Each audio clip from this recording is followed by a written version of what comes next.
Luanda komi poto na moni pela poto yango yango vraiment fali vanda nao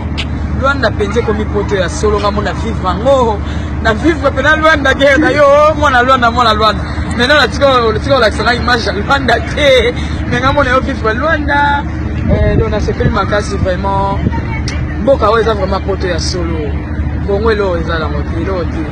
boya pene belé awa Luanda ya kitoko makasi dans la sepel mais bon mona ba étage do ba immeuble donc na luli Luanda na ndenge mwa mukete donc poto boka za Afrique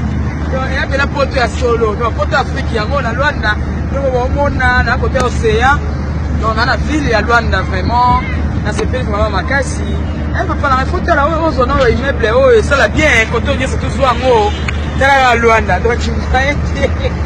na sepel vraiment makasi na apprécie yango matika bango Jean Lorenzo vanda na e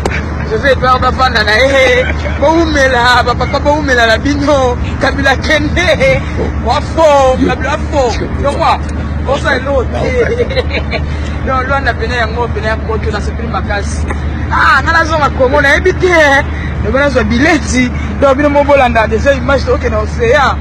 comme on a pena océan dernier zalaka on so pena image océan quoi donc na sepel makasi c'est qui apprécie beaucoup de bisous na Luanda tokos na leli si